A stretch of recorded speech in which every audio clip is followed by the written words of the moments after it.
Many ancient cultures had the view that the sky that we observe was actually a solid object.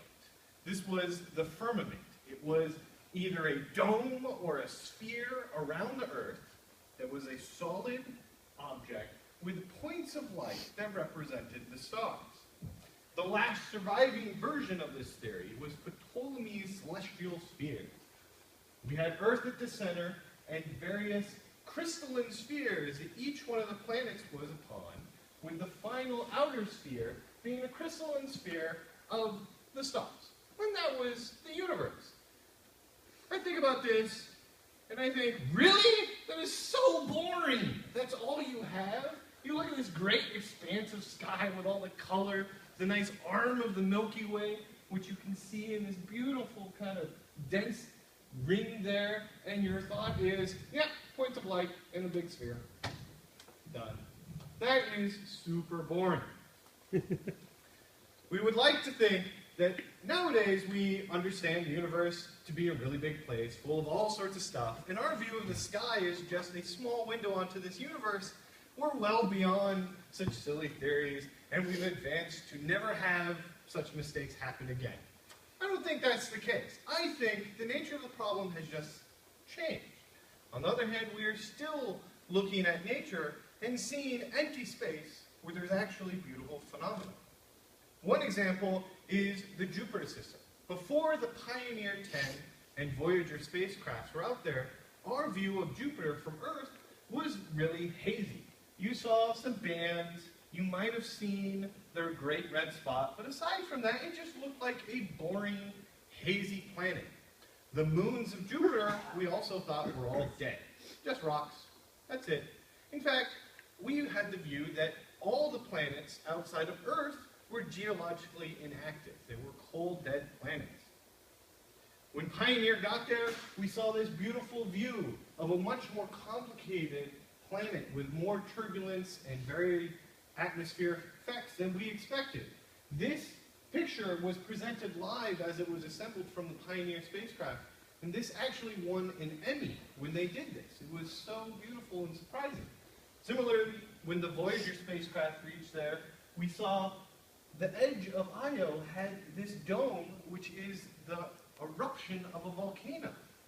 We went from knowing that not only are other planets outside of Earth active volcanoes, but Io is actually more active volcanically than any other planet, even Earth itself. We went from a cold, dead rock to the total opposite.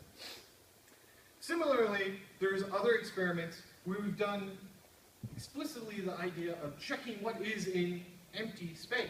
One of them was the Hubble Deep Field.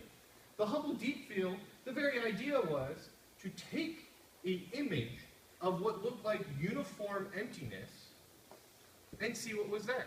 They took a region of space that looked black, aimed the Hubble at it for a really long time, I think 380 rotations around the Earth, and got back an image from it. From what was empty-looking space, one would think, okay, there's probably some stars there, there's probably some galaxies, it's probably not empty. I think everybody was surprised when we got the image back and we saw not just a few galaxies, but thousands of galaxies. Each one of these points is a different galaxy with thousands upon thousands of planets and stars, and who knows what else is there. It was empty space, and now it's filled with very interesting phenomena for us to find out. We don't actually have to go to space to find something like this. We don't have to go to space to find an example where we thought there was nothing. And with a bit of digging, we found a lot more. Antarctica, just recently, we discovered had some lakes under Antarctica.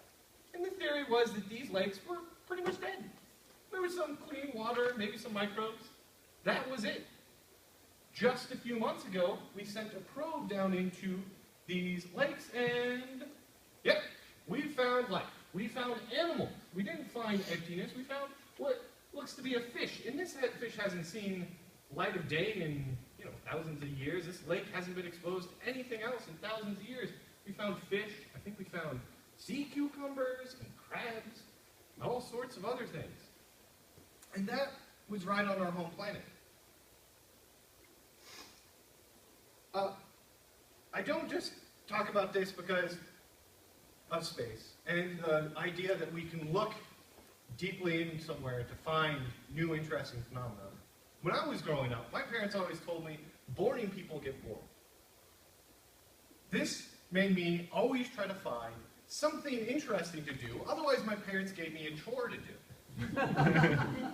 So, I've found it easy to look at something that looks boring, or empty, or uniform, and found something interesting. But I encourage you all, when you hear somebody present a similar idea, that there isn't anything there.